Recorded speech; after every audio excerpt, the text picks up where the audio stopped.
Welcome back to the show. I'm David Nelson, your host for the Traders Network. Today's show is being broadcast worldwide for iHeart Radio and CBS. We're here at the Harvard Club in downtown New York City for the annual leadership gala of the New York Global Leaders Dialogue. My next guest is Martha Hall Findlay. She served as a member of the Canadian Parliament, and of course today serves as the Chief Legal Officer of Enstream. But one more thing she's done and does, she's the Director of the Digital Economy Program at the School of Public Policy. I wasn't sure I was going to get that right.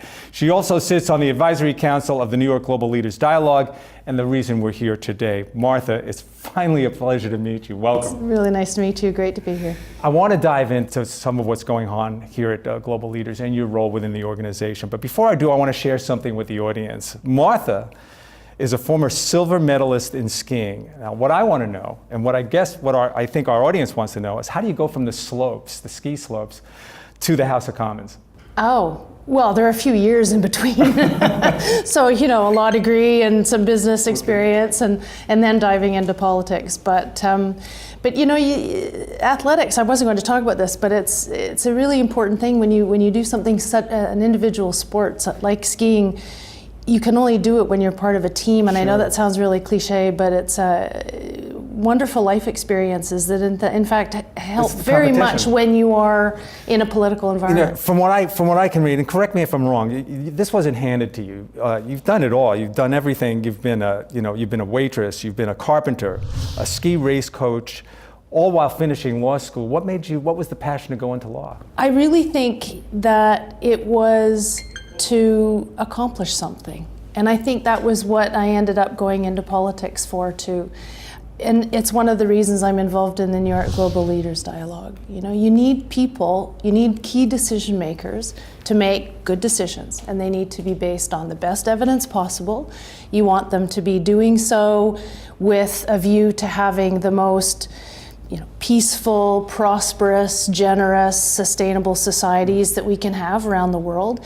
And so you need people to do that. And going to law school seemed like a pretty obvious place to start. Sure. I only ever really saw that as a stepping stone. Let's dive into the NYGLD. One of the key missions of the Global Leaders Dialogue is to bring young leaders together with those people like yourself, people who've done it, people who've lived in the world and made a difference in society and have learned firsthand. How do you view your role within the organization to help achieve that end? Well, in today's political climate, and I'm Canadian, I'm not going to lie to you, we kind of look south of the border and shake our heads a little bit at what we see down here. The hyper-partisanship is really quite something, and it's always been this way, but it's aggravated now by mass communication and media communication. And you see people in key decision-making positions who don't have time to think, who don't have time to really debate, really reflect on issues. I mean, we're in a 24-hour cycle, a news cycle.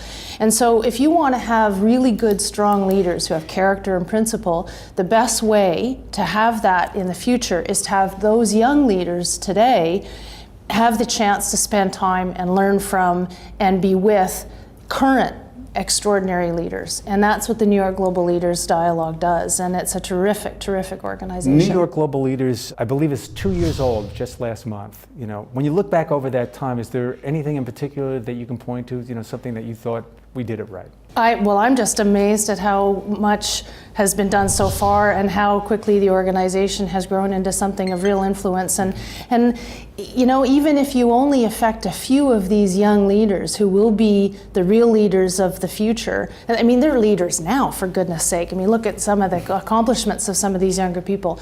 Then we're doing good. We're doing a good job. I think you're doing a pretty good job already. Thank you so much for being with us today. Oh, my pleasure. Thank you. We've been talking with Martha Hall Findlay, and she's on the Advisory Council of the New York Global Leaders Dialogue. Thanks for joining today. By the way, a quick thank you goes out to 1-800 Public Relations for all the PR and media support. Thanks again for joining. I'm David Nelson.